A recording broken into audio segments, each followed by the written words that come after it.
What's up, guys? Today we're going to be doing a very special review. This is on the Nike Off-White Blazers. These are my favorite shoe of 2017. I had to sell a bunch of stuff just to be able to afford these. So I'm really excited to open these and kind of share my thoughts on them with you guys, as I'm a big fan of the Blazer as a silhouette and as a shoe. And so we'll talk a little bit about the differences between the older versions and the new Virgil edition. So let's get into it. Alright, so getting into the review portion, I'm just going to quickly talk about kind of the details of the shoe that, like, most people, like, these have been out for a while, so most people already know about it. But yeah, it's like, first thing is the box. It's basically inside out. The inside is like what every GR Nike looks like, and then the outside says Nike swoosh in quotation marks. I think some of the other ones are different, like it says on the Jordan 1, like Jordan or something like that.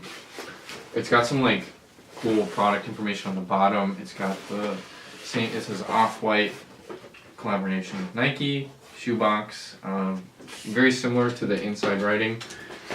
On the actual Blazer shoe, one of my favorite details is that it says Beaverton, Oregon, which is where Nike is located. And then some of the other packaging stuff that comes in it is there's the zip tag that is more labeling and like branding info from Off-White. You don't actually have to clip these off or anything like that. You literally just unlace the shoe and it will fall off. That's what I did, at least.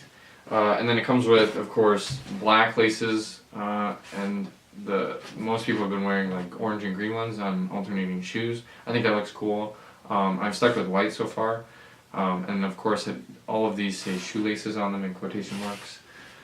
And then getting back into the shoes, one of the biggest details on these is like the difference in the materials. There's like a mesh vinyl kind of finish on this side, which I think is going to be nice when I like walk in snow and stuff, because it's not going to like ruin the leather as much. Since it's a different material, it's going to be easier to clean. One of the bigger things about the Blazer that I love is the swoosh is so much bigger than on a regular one. It goes over the midsole. It's got this like kind of rubber material. It's very, I don't know. It's got like an interesting finish to it. One of the biggest things about Virgil's shoe collabs recently is he's got like this unfinished like padded look on a lot of them. And the Blazers use that right around the back and on the tongue. I noticed it on some of the Air Force One collabs he's done. He does it on kind of the sock liner, which I thought was cool. I really like that finish on these ones as well. More material aspects. There's suede, like this kind of really, really light brown suede right on the inside. And I like that a lot. The kind of discoloration adds to the whole deconstructed vibe of the shoe. One of the big things I noticed after wearing them, I actually wore them today, was the leather on these is actually really, really good quality. It's like, I don't think it's like tumbled or anything like that, but it feels really nice when like I'm wearing it and like just kind of playing with it as I've been, kind of holding the shoe and trying to get a good idea of what the materials feel like. Yeah, and then also there's these hits of orange on the swoosh on both sides. I think are really nice. I've actually really liked contrasting that with the green laces from what I've seen on the internet, and I kind of messed around with the lacing at home. But yeah, so lots of different materials. And let's get into comparing them to vintage Blazers. Alright, so I have worn this pair of Blazers for basically a year and a half now. These are a women's size 10.5 because I'm a true to size 10.5 and I didn't realize they were women's shoes at first. So basically they're a men's 9.5 if you like convert the sizing. These are about a half size small for me. I didn't really care because I've just beat the crap out of them since then, and they've kind of just molded to my foot now. So I got a size 10 in these, and I think it fits really well. If I had to do it again, I'd probably still stick with a 10. If you have wider feet, I would say probably size up or go. Actually, I'd say stick true to size. So, because I sized half size down, and you could probably get away with like throwing an insole in there if you know, have to go true to size. But I would definitely recommend going half size down if you can, just because I think it fits pretty snug on me, and I'm like a 10.5 in just about everything. And that's about it for sizing. Alright, so the other big difference between the new Virgil Blazers, or the Off-White Blazers, and some of the older models, like these are the vintage mids, is the overall construction on these is way better, I think, which is something you'd expect for such like a hyped collab. Obviously I paid resale, and retail was like $130 or something like that, $160, somewhere in there. So they weren't very expensive, but I'm very impressed with the quality for something that was made to retail at that price.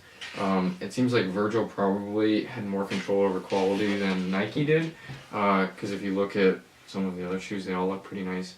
I was happy with this pair because I got them on sale for $40 shipped, but I'm very hesitant to pay like $100 or so for brand new ones, because the quality, it's basically like a Vans Skate High in terms of quality, with a little bit more padding. When it comes to like the stitching and everything, it's pretty well done. I have noticed a few issues, but I also wore these today, and it was not the best weather conditions to wearing like brand new white sneakers. So I'll give them a pass on there. These were actually pretty easy to clean. I got a lot of dirt on them and kind of like mud and stuff, and I did a pretty good job just using toothbrush and soap, and that's kind of what I use to clean every shoe in my collection. And they look pretty good after one wear in pretty harsh conditions. Other thing about quality is they're definitely a step up from like the regular GR versions or general release.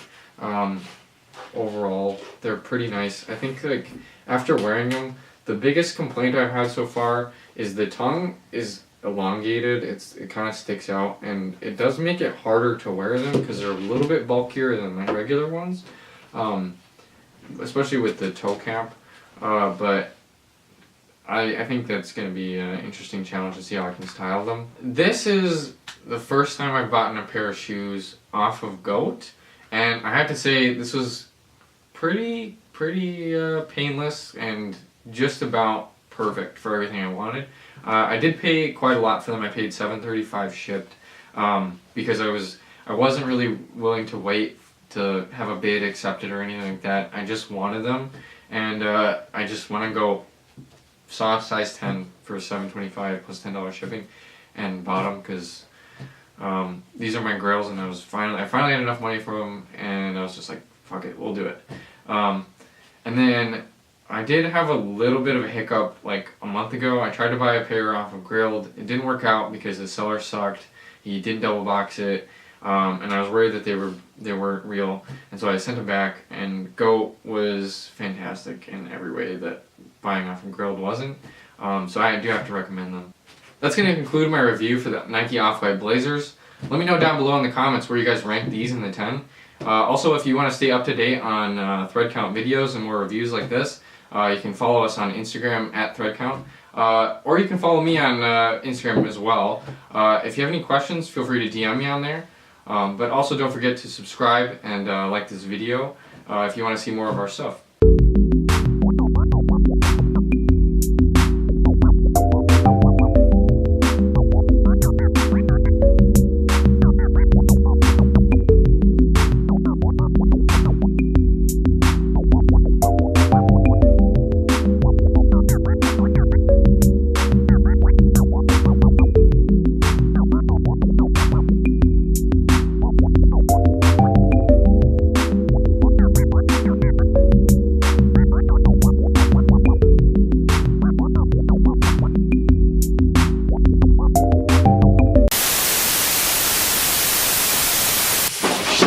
In the 10.